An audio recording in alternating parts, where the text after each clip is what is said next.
SSLC പരീക്ഷാ ഫലപ്രഖ്യാപനവുമായി ബന്ധപ്പെട്ട നിർണായക പരീക്ഷാ ബോർഡ് യോഗം ഇന്ന് ഉച്ചയ്ക്ക് 3 മണിക്കാണ് യോഗം. പരീക്ഷാഫലം മറ്റന്നാൾ തന്നെ പ്രഖ്യാപിക്കാൻ കഴിയുമോ എന്ന കാര്യം യോഗം ചർച്ച ചെയ്യും.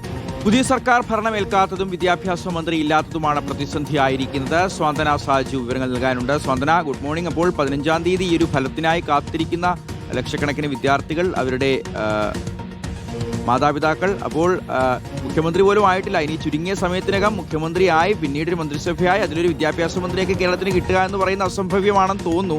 ഇതിനു മുമ്പ് ഇത്തരത്തിലൊരു സാഹചര്യം ഉണ്ടായ സമയത്ത് വിദ്യാഭ്യാസ മന്ത്രിയുടെ അഭാവത്തിൽ എനിക്ക് തോന്നുന്നു വിദ്യാഭ്യാസ വകുപ്പ് സെക്രട്ടറിയൊക്കെ ചേർന്നിട്ട് ഫലപ്രഖ്യാപനം നടത്തിയിട്ടുണ്ട്. അപ്പോൾ അതിനുള്ള സാധ്യതയൊക്കെ ഉണ്ട്. അങ്ങനെ തന്നെ ആയിരിക്കും ആലോചനയും.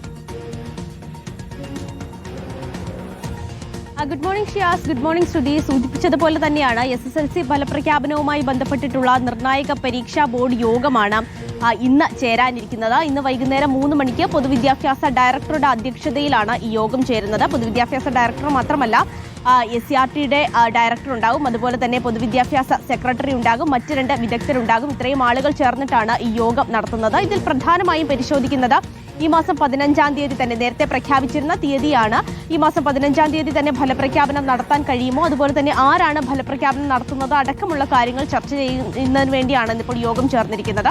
സാധാരണ ദിവസങ്ങളിൽ ഈ പരീക്ഷ ഫലപ്രഖ്യാപന ഈ ഒരു യോഗം ചേർന്ന് കഴിഞ്ഞാൽ 2ാമത്തെ ദിവസം, അതായത് ഇന്ന് യോഗം ചേരുകയാണെങ്കിൽ, പരീക്ഷാ ബോർഡ് യോഗം ഇന്നാണ് ചേരുന്നതെങ്കിൽ നാളെ കഴിഞ്ഞ് മറ്റന്നാളാണ് ഫലപ്രഖ്യാപനം സാധാരണമായി നടത്താറുള്ളത്. നമ്മൾ കാണാറുള്ളത് പോലെ തന്നെ വിദ്യാഭ്യാസ മന്ത്രിയായിരിക്കും ഈ പ്രഖ്യാപനം നടത്തുകയും ചെയ്യുന്നത്. പക്ഷേ ഇത്തവണ നമുക്കറിയുന്നത് പോലെ തന്നെ, നേരത്തെ ഷിയാസ് സൂചിപ്പിച്ചതുപോലെ തന്നെ, മന്ത്രിസഭ രൂപീകരണം നടന്നിട്ടില്ലാത്തത് കൊണ്ട് ആരാണ് ഫലപ്രഖ്യാപനം നടത്തുന്നത് എന്ന കാര്യത്തിലടക്കം ഒരു ചർച്ച ഉണ്ടാകും എന്നുള്ളതാണ് മനസ്സിലാകുന്നത്. ഇതിനു മുൻപ് 2021 സമാനമായൊരു സാഹചര്യം ഉണ്ടായത്. അന്ന് പൊതുവിദ്യാഭ്യാസ ഡയറക്ടറും അതുപോലെ തന്നെ വകുപ്പ് സെക്രട്ടറിയും കൂടി ചേർന്നിട്ടായിരുന്നു അന്ന് ഫലപ്രഖ്യാപനം നടത്തിയത്. അപ്പോൾ അതുപോലെ തന്നെ ഈ വർഷവും ഫലപ്രഖ്യാപനം പറഞ്ഞ തീയതിയിൽ തന്നെ, അതായത് 15-ാം തീയതി തന്നെ നടത്താൻ കഴിയുമോ എന്നുള്ള ഒരു കാര്യം കൂടി എന്തായാലും ഇന്നത്തെ പരീക്ഷാ ബോർഡ് യോഗത്തിൽ തീരുമാനിക്കും എന്നാണ് അറിയുവാൻ വേണ്ടി സാധിച്ചിരിക്കുന്നത്. എന്തായാലും വൈകുന്നേരം 3 മണിക്കാണ് ഈ നിർണായക യോഗം ചേരാനിരിക്കുന്നത്.